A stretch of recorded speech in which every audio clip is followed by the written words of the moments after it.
إن الحمد لله نحمده ونستعينه ونستغفره ونعوذ بالله من شرور أنفسنا ومن سيئات أعمالنا. من يهده الله فلا مضل له ومن يضلل فلا هادي له، وأشهد أن لا إله إلا الله وحده لا شريك له، وأشهد أن محمدًا عبده ورسوله. أما بعد، فإن خير الحديث كتاب الله، وخير الهدي هدي محمد صلى الله عليه وسلم، وشر الأمور محدثاتها، وكل محدثة بدعة، وكل بدعة ضلالة، وكل ضلالة في النار. أعوذ بالله السميع العليم من الشيطان الرجيم. بسم الله الرحمن الرحيم. ألف لام ميم.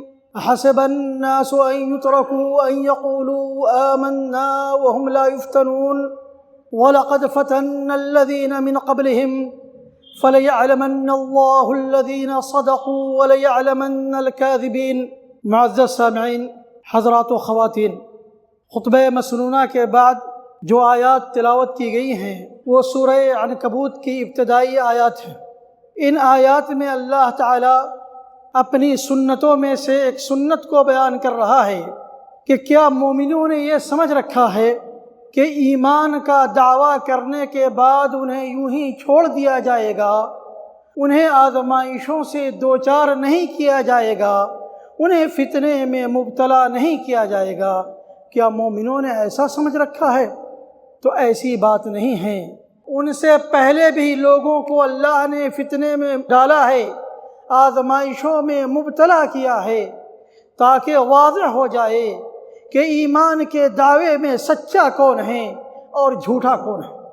اس کا صاف ستھرا مطلب یہ ہے کہ اللہ کی سنت ہے کہ اللہ تعالیٰ ایمان کے دعوے داروں کو فتنوں میں مبتلا کرتا ہے، آزمائشوں سے دوچار کرتا ہے. فتنہ کا مطلب ہے آزمائش اور امتحان. در حقیقت عرب کہا کرتے تھے فتنت الذهب والفضة. یہ اس وقت بولتے تھے عرب جب وہ سونے یا چاندی کو آگ پر پگھلاتے تھے، تو آگ پر پگھلانے کے بعد سونے اور چاندی میں جو کھرا اور کھوٹا ہوتا تھا، کھرا اور کھوٹا بالکل کلیئر ہو جاتا تھا. ٹھیک اسی طریقے سے جب مومن ایمان کے دعوے دار جب آزمائشوں سے دوچار ہوتے ہیں، فتنوں کی بھٹی میں تپتے ہیں، تو سچے اور جھوٹے، پکے اور کچے بالکل کلیئر ہو کر سامنے آ جاتے ہیں. فتنے کی دو قسمیں ہیں، جیسا کہ علامہ ابن رجب نے فتح الباری میں لکھا ہے کہ فتنے کی دو قسمیں ہیں، ایک خاص فتنہ اور دوسرا عام فتنہ. خاص فتنہ یہ ہے کہ انسان کو اس کی ذات کی حد تک، اس کی شخصیت کی حد تک بہت سارے فتنوں سے دوچار ہونا پڑتا ہے، جیسے بال بچوں کا فتنہ، مال و دولت کا فتنہ، خیش و اقارب کا فتنہ، پڑوسیوں کا فتنہ. ان سب چیزوں کے ذریعے انسان آزمائش میں مبتلا کیا جاتا ہے. تو یہ خاص فتنہ ہے. فتنے کی دوسری قسم عام فتنہ ہے، جو بہت سارے لوگوں کو شامل ہوتا ہے، جس کے ذریعے امت کے بڑے طبقے کو آزمایا جاتا ہے. یہ جو تقسیم ہے کہ خاص فتنہ اور عام فتنہ، اس کی دلیل صحیح بخاری اور صحیح مسلم میں حضرت حذیفہ ابن الیمان رضی اللہ تعالیٰ عنہ کی روایت ہے. وہ کہتے ہیں کہ عمر بن خطاب رضی اللہ تعالیٰ عنہ نے پوچھا کہ فتنے کے سلسلے میں حدیث کس کو یاد ہے؟ حضرت حذیفہ کہتے ہیں کہ میں نے کہا مجھے یاد ہے. حضرت عمر نے کہا پیش کرو. حضرت حذیفہ رضی اللہ تعالیٰ عنہ نے فرمایا کہ رسول اللہ صلی اللہ علیہ وسلم کی جو حدیث مجھے یاد ہے وہ یہ ہے، فتنۃ الرجل فی اہلہ ومالہ وجارہ تکفرها الصلاۃ والصدقۃ والامر بالمعروف والنہی عن المنکر. کہ انسان جب اپنے اہل خانہ کے ذریعے، مال و دولت کے ذریعے، پڑوسیوں کے ذریعے جب آزمائش میں مبتلا کیا جاتا ہے، تو اس آزمائش یا اس فتنے کا کفارہ نماز ہے، صدقہ ہے، بھلائی کا حکم دینا ہے، برائی سے روکنا ہے. کہ جب انسان ان نیک کاموں کو کرتا ہے تو یہ جو فتنے سے جو دوچار ہوا، اس کا یہ نیک اعمال کفارہ بنتے ہیں. حضرت عمر بن خطاب رضی اللہ تعالیٰ عنہ نے کہا کہ میرا سوال اس کے بارے میں نہیں ہے۔ حضرت حذیفہ نے جس فتنے کا ذکر کیا وہ خاص فتنہ ہے۔ حضرت عمر بن خطاب رضی اللہ تعالیٰ عنہ نے کہا کہ میرا سوال اس فتنے کے بارے میں نہیں ہے، لیست ہذہ ولکن التی تموج کموج البحر، میرا سوال اس فتنے کے بارے میں ہے جو سمندر کی موجوں کی طرح تھپیڑے مار رہا ہوگا۔ حضرت حذیفہ رضی اللہ تعالیٰ عنہ نے کہا امیر المومنین، آپ کو ان فتنوں سے کیا سروکار جو سمندر کی موجوں کی طرح تھپیڑے مار رہا ہوگا؟ آپ کے درمیان اور ان فتنوں کے درمیان ایک بند دروازہ ہے۔ حضرت عمر رضی اللہ عنہ نے پوچھا کہ ہمارے درمیان اور ان فتنوں کے درمیان جو بند دروازہ ہے، کیا وہ دروازہ توڑا جائے گا یا کھولا جائے گا؟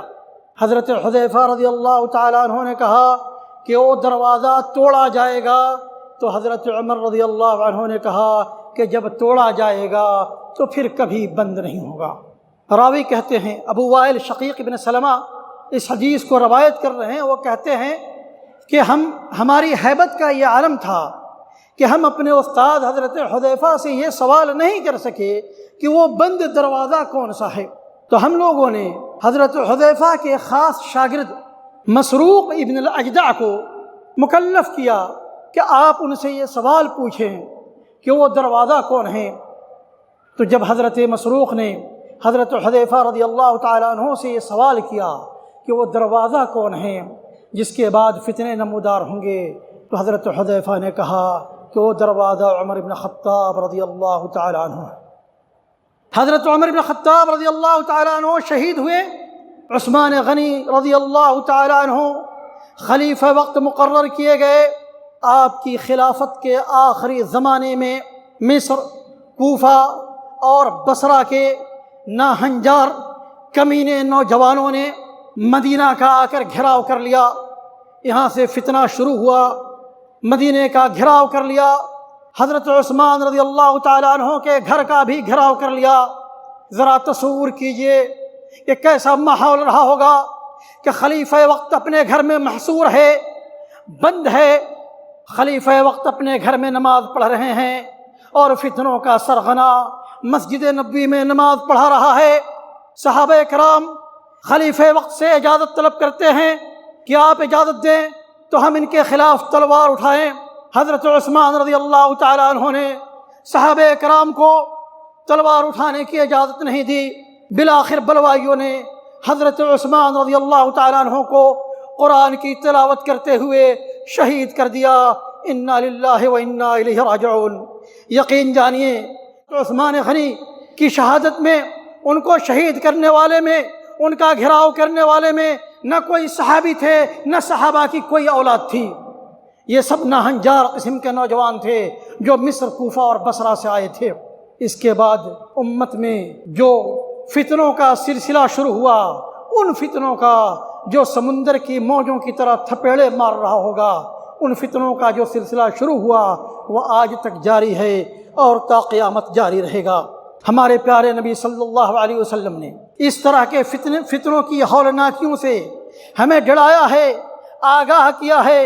ہمارے پیارے نبی صلی اللہ علیہ وسلم فرماتے ہیں تعرض الفتن على القلوب كالحصير عودا عودا فأي قلب أشربها نكت فيه نكتة سوداء وأي قلب أنكرها نكت فيه نكتة بيضاء حتى تصير على قلبين أبيض مثل الصفا فلا تضره فتنة ما دامت السماوات والأرض والآخر أسود مربادا كالكوز مجخيا لا يعرف معروفا ولا ينكر منكرا۔ نبی اکرم صلی اللہ علیہ وسلم فرماتے ہیں کہ فتنوں کو دلوں پر پیش کیا جائے گا چٹائی کی طرح۔ جس طریقے سے چٹائی کو جب بنا جاتا ہے تو ایک تلی کو دوسرے تلی کے ساتھ بن کر ملا کر بنا جاتا ہے، اسی طریقے سے فتنے یکے بعد دیگرے دلوں پر پیش ہوں گے اور یہ فتنے دلوں پر اثر انداز ہوں گے۔ جس طریقے سے ایک آدمی جب چٹائی پر سوتا ہے تو وہ چٹائی اس کے جسم پر اثر انداز ہوتی ہے، اسی طریقے سے یہ فتنے دلوں پر پیش کیے جائیں گے۔ تو جو دل ان فتنوں کو قبول کر لے گا اس دل میں کالا نقطہ ڈال دیا جائے گا۔ اور جو دل ان فتنوں کو نکار دے گا اس کے دل میں سفید نقطہ ڈال دیا جائے گا۔ اس طرح انسانی دل دو طرح کے ہوں گے، ایک صاف ستھرا سفید دل جو چکنے چٹان کے مانند ہوگا، جس پر کوئی چیز چپکتی نہیں ہے، اسی طریقے سے اس دل پر فتنہ ہرگز اثر انداز نہیں ہوگا۔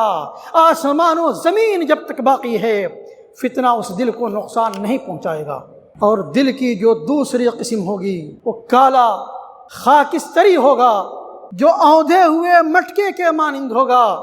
جس طریقے سے اونھے ہوئے مٹکے میں پانی نہیں رکھا جا سکتا ہے، اسی طریقے سے اس اونھے دل میں کوئی خیر داخل نہیں ہو سکتا ہے۔ بس اس دل میں وہی چیز باقی رہے گی، خواہشات نفس جو اس دل میں سرایت کر چکی ہے، وہی خواہشات اس دل کا سامان تسکین ہوگی۔ دوسری حدیث میں نبی اکرم صلی اللہ علیہ وسلم ان فتنوں کی ہولناکیوں سے ڈراتے ہوئے فرماتے ہیں، تجیء الفتنۃ فیرقق بعضها بعضا، تجیء الفتنۃ فیقول المؤمن هذه مہلکتی ثم تنکشف، ثم تجیء الفتنۃ فیقول المؤمن هذه رواہ مسلم۔ کہ فتنے جب نمودار ہوں گے تو ایک فتنہ دوسرے فتنے کو ہلکا کر دے گا۔ کیسے ہلکا کرے گا؟ جب ایک فتنہ نمودار ہوگا تو مومن کہے گا کہ اسی میں میری ہلاکت ہے، اسی میں میری ہلاکت ہے۔ پھر وہ فتنہ جب ختم ہو جائے گا، دوسرا فتنہ جب نمودار ہوگا تو مومن کہے گا اس فتنے میں میری ہلاکت ہے، اس فتنے میں میری ہلاکت ہے۔ تو نبی اکرم صلی اللہ علیہ وسلم نے فتنوں کی ہولناکیوں سے اپنی امت کو ڈرایا ہے اور اپنی امت کو نصیحت کی ہے کہ فتنوں کے ظہور سے پہلے، فتنوں کے رونما ہونے سے پہلے اور فتنوں میں مبتلا ہونے سے پہلے نیک اعمال کی طرف سبقت کرنا چاہیے۔ نبی اکرم صلی اللہ علیہ وسلم فرماتے ہیں، بادروا بالاعمال فتنا كقطع الليل المظلم يصبح الرجل مؤمنا ويمسي كافرا او يمسي مؤمنا ويصبح كافرا يبيع دينه بعرض من الدنيا۔ مومنو، فتنوں سے پہلے نیک اعمال کی طرف پہل کرو۔ یہ فتنے گھٹا ٹوپ تاریک رات کے ٹکڑوں کے مانند ہوں گے۔ جس طریقے سے انسان تاریک رات میں کسی چیز کو پہچان نہیں پاتا ہے، اسی طریقے سے جب یہ فتنے نمودار ہوں گے تو حق و باطل کی شناخت، حق و باطل کی پہچان ختم ہو جائے گی، حق و باطل کے درمیان فرق کرنا مشکل ہو جائے گا۔ تو نبی اکرم صلی اللہ علیہ وسلم نے ان فتنوں میں مبتلا ہونے سے پہلے یا ان فتنوں کے ظہور سے پہلے ہمیں نیک اعمال کی طرف سبقت کرنے کا حکم دیا ہے، اس لیے کہ جب یہ فتنے نمودار ہوں گے تو صورتحال یہ ہوگی کہ ایک آدمی صبح میں مومن ہوگا، شام میں کافر ہوگا، یا شام میں مومن ہوگا، صبح میں کافر ہوگا، اپنے ایمان کو، اپنے دین کو چند سکوں کے عوض، چند ٹکوں کے عوض بیچے گا۔ موجودہ صورتحال میں آپ کو، ہم کو بہت ساری ایسی مثالیں مل سکتی ہیں کہ جنہوں نے اس دین کو، یا جنہوں نے اپنے دین کو، اپنے ایمان کو چند سکوں کے عوض بیچ دیا ہے۔ یہ فتنوں کا زمانہ ہے، اس میں ہمیں ضرورت اس بات کی ہے کہ ہم اپنے ایمان کی تجدید کریں، ہم اعمال صالحہ کی طرف سبقت کریں۔ جب ہم اعمال صالحہ کی طرف سبقت کریں گے تو ہمارا ایمان مضبوط ہوگا، اور جب ہمارا ایمان مضبوط ہوگا تو پھر ہم اپنے ایمان کا سودا نہیں کریں گے، کیونکہ جب ایمان مضبوط ہوتا ہے تو ایک مضبوط ایمان والا اپنے ایمان کا سودا نہیں کر سکتا ہے۔ ذرا غور کیجئے کہ کعب بن مالک رضی اللہ تعالیٰ عنہ جب غزوہ تبوک سے پیچھے رہ گئے اور ان کا بائیکاٹ کر دیا گیا، مدینہ کی وہ سرزمین جو ان کے آباء و اجداد کی سرزمین تھی، اس سرزمین میں ان کے سلام کا جواب دینے والا کوئی نہیں تھا، ان سے ایک لفظ بات کرنے والا کوئی نہیں تھا۔ اسی حالت میں بادشاہ غسان کا خط آتا ہے کہ سنا ہے کہ آپ کے ساتھی محمد نے آپ کے ساتھ بے وفائی کی ہے، آپ کا بائیکاٹ کر دیا ہے، اللہ تعالیٰ نے آپ کو ذلت کے مقام پر نہیں رکھا ہے، آئیے آپ ہمارے ساتھ ہاتھ ملائیے، ہم آپ کو عزت عطا کریں گے۔ کعب بن مالک رضی اللہ تعالیٰ عنہ کا ایمان پختہ تھا، محمد الرسول اللہ صلی اللہ علیہ وسلم نے آپ کی تربیت کی تھی، کہا کہ یہ دوسری آزمائش ہے، یہ دوسرا فتنہ ہے۔ انہوں نے بادشاہ غسان کا وہ خط لیا اور چولہے میں ڈال دیا۔ تو جب ایمان پختہ ہوتا ہے تو چاہے حالات جتنے بھی سنگین ہوں، انسان ایک ایمان والا اپنے دین و ایمان کا سودا نہیں کرتا، لیکن جب ایمان کمزور ہو جاتا ہے، ایمان متزلزل ہو جاتا ہے، تو پھر سودا کرنے میں کوئی دیر بھی نہیں لگتی۔ اللہ تعالیٰ سے دعا ہے کہ اللہ تعالیٰ ہمیں اپنے ایمان کی حفاظت کی توفیق عطا فرمائیں۔ اقول قولی ھذا واستغفر اللہ لی ولکم ولسائر المسلمین فاستغفروہ انہ ھو الغفور الرحیم۔ الحمد للہ الذي انزل على عبده الكتاب ولم يجعل له عوجا، والصلاة والسلام على النبي الأمي الذي أرسله إلى الحق بشيرا ونذيرا وداعيا إلى الله بإذنه وسراجا منيرا۔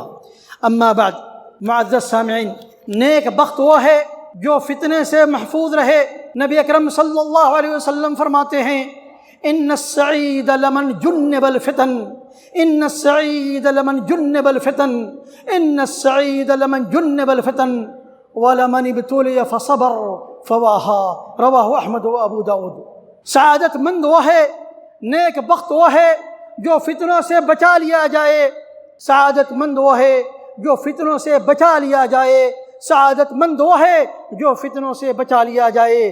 نبی اکرم صلی اللہ علیہ وسلم نے 3 بار تاکید اور اہتمام کے مقصد سے اپنا یہ قول دہرایا، اور پھر آپ نے فرمایا کہ جو فتنوں میں مبتلا ہوا اور صبر کے ساتھ اس فتنے کا مقابلہ کیا، اس کے لیے واہ واہی ہے، اس کے لیے خوشخبری۔ اب سوال یہ ہے کہ یہ سعادت، فتنوں سے تحفظ کی جو سعادت ہے، وہ ہمیں کیسے حاصل ہوگی؟ تو سب سے پہلی تدبیر یہ ہے کہ انسان فتنوں سے چوکنا رہے، اس لیے کہ یہ فتنے جب نمودار ہوتے ہیں تو شروع میں کافی زرق برق شکل میں نمودار ہوا کرتے ہیں، انسان دیکھ کر دھوکہ کھا جاتا ہے، اور یہ فتنے نہایت تیزی کے ساتھ ترقی کرتے ہیں، اور اس تیزی کے ساتھ ترقی کرتے ہیں کہ اس پر کنٹرول کرنا مشکل ہوتا ہے۔ اس لیے سب سے پہلی بات یہ ہے، یا سب سے پہلی تدبیر یہ ہے کہ انسان ان فتنوں سے ہوشیار رہے۔ حضرت حذیفہ رضی اللہ تعالیٰ عنہ فرماتے ہیں کہ لوگ رسول اللہ صلی اللہ علیہ وسلم سے خیر کے بارے میں سوال کرتے تھے، اور میں آپ سے شر کے بارے میں سوال کرتا تھا، اس ڈر سے کہ ایسا نہ ہو کہ شر مجھے اپنی گرفت میں لے لے۔ دوسری تدبیر یہ ہے کہ ہر وہ جگہ جہاں سے فتنوں کے ظہور کا اندیشہ ہو، ان جگہوں سے آدمی اپنے آپ کو دور رکھے۔ نبی اکرم صلی اللہ علیہ وسلم نے فرمایا کہ من سمع بالدجال فلینأ منہ، من سمع بالدجال فلینأ منہ، من سمع بالدجال فلینأ منہ۔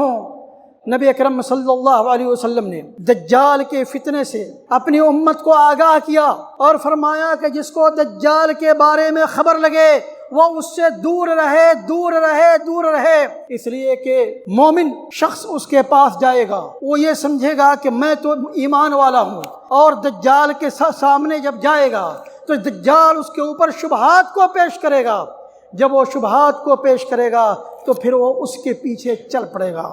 اس لیے نبی اکرم صلی اللہ علیہ وسلم نے دجال سے دور رہنے کی نصیحت کی، اور دجال ایک بہت بڑا فتنہ ہے۔ اسی طریقے سے انسان کو اور دوسرے سارے فتنوں سے اپنے آپ کو بچانا چاہیے، اور اس سے اپنے آپ کو دور رکھنا چاہیے۔ موجودہ زمانے میں بہت سارے فتنے میڈیا کے ذریعے ہمارے گھروں تک، ہمارے دلوں تک پہنچ رہے ہیں۔ یہ ہماری ذمہ داری ہے کہ ہم اپنے آپ کو ان فتنوں سے بچائیں۔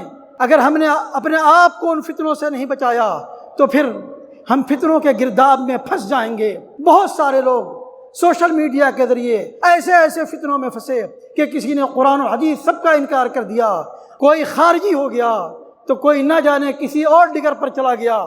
اس لیے موجودہ زمانے میں اس کے ذریعے جو فتنے ہمارے گھروں تک بلکہ ہمارے دلوں تک پہنچ رہے ہیں بغیر کسی رکاوٹ کے، ہماری اپنی شخصی ذمہ داری ہے کہ ہم اپنے آپ کو ان فتنوں سے بچائیں۔ تیسری بات یہ ہے کہ فتنوں کے وقت آدمی نہایت تحقیق کے ساتھ اپنا رویہ اختیار کرے۔ اللہ تعالیٰ نے مسلمانوں کو حکم دیا ہے، یا ایھا الذین آمنوا ان جاءکم فاسق بنبأ فتبینوا، کہ ایمان والو اگر تمہارے پاس کوئی فاسق کوئی خبر لے کے آتا ہے تو تم اس کی تحقیق کر لیا کرو۔ تو یہ عام حالات میں جب ہمیں اس کا حکم دیا گیا ہے تو فتنوں کی صورتحال جب ہو تو اس وقت یہ حکم مؤکد ہو جاتا ہے، اس وقت ہمیں مزید تحقیق کرنی چاہیے۔ چوتھی تدبیر یہ ہے کہ ہمیں اپنے زبان کی حفاظت کرنی چاہیے، فتنوں کے زمانے میں اپنے زبان پر کنٹرول کرنا چاہیے، اپنی شخصیت پر کنٹرول کرنا چاہیے۔